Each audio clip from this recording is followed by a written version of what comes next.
The year was 1956, and Halifax was booming. The Angus L. Macdonald Bridge had been in operation less than a year, and the first transatlantic telephone cable began commercial operation. It was a time of excitement and exploration in Nova Scotia. Just a mere 24 years prior, in 1924, the first Toastmasters Club was formed by Ralph C. Smedley at a YMCA in Santa Ana, California, as a gentleman's speaking club. 1956 saw the formation of the first Toastmasters Club in Nova Scotia.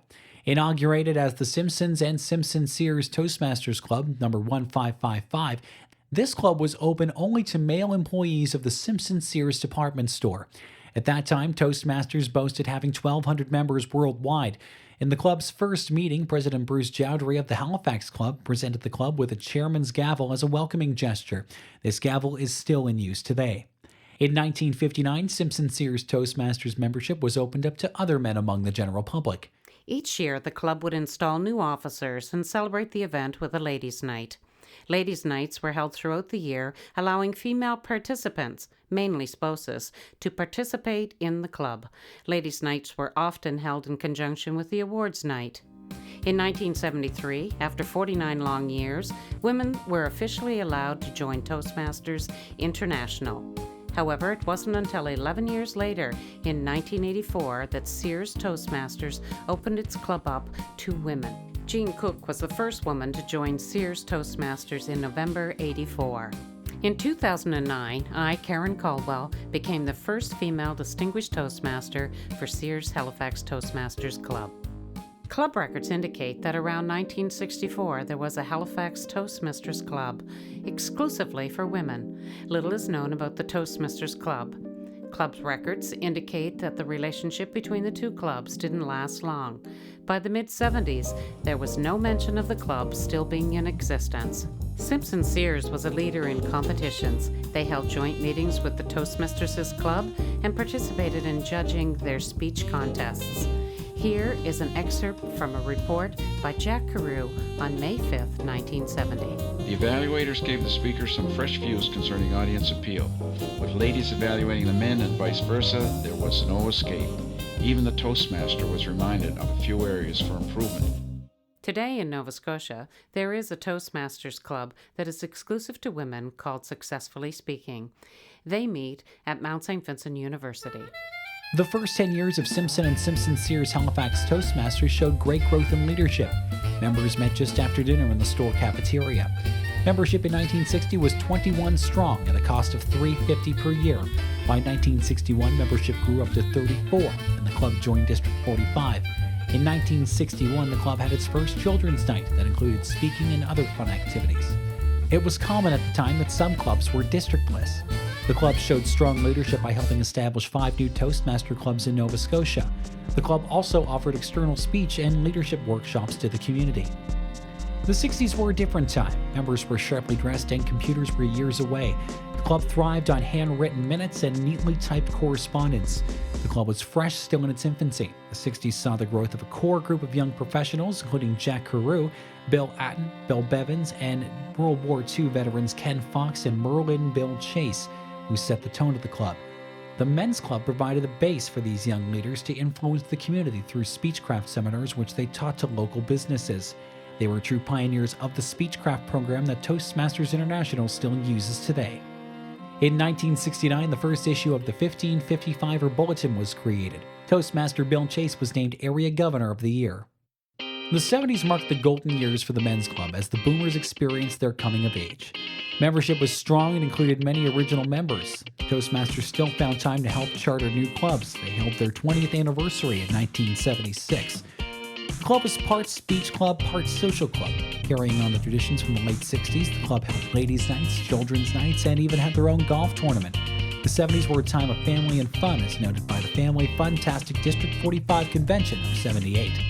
The 80s saw a change in membership. Attendance was low, averaging 10 to 15 members per meeting. The core group of boomers were consumed in their careers at a time when people in general started working longer hours and had less free time. Bill and Jack were still strong members of the club and attended regularly. The 80s marked the transition point from a men's-only club to a co-ed club after Jean Cook joined in 1984. This year had the lowest attendance of the decade. The 80s brought in the computer, meaning everything was typed. Nothing was done by hand anymore. In 1985, members experienced an AV night at the Bonnie Piper Beverage Room in the Maritime Center, allowing members to practice speaking with a microphone. 1986 marked the 30th anniversary of the club, bringing out many senior members to the Lord Nelson Hotel for an evening of reminiscing. The award for Best Manual Speaker went to Jane Lashbrook.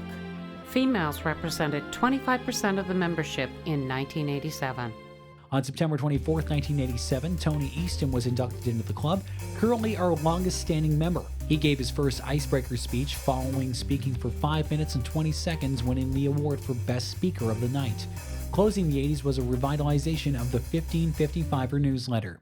The 90s began with 3 consecutive female presidents, Sherman Ogilvie, Vera Salzman, and Connie Carruthers. Our very own Kamala Ragaswamy joined the club in 1990. At the beginning of the 90s, the dress code was that of business attire. By the end of the 90s, the dress code was relaxed to casual wear. Visual support in the club improved from a flip chart to an overhead projector. In 1994, Ralph Smith joined the club at a time when membership started to benefit with families and partnerships joining. At one time, there were 4 active members from the same family. The 90s ended with VP of Education Jeanette Smith introducing email as the preferred method of arranging the agenda. She was rewarded the following year with the presidency. The new millennium saw the passing of a few lifelong members of our club. We lost Bill Bevins, Jack Carew, Bill Chase, and Nick Stufbergen, signaling an end to an era.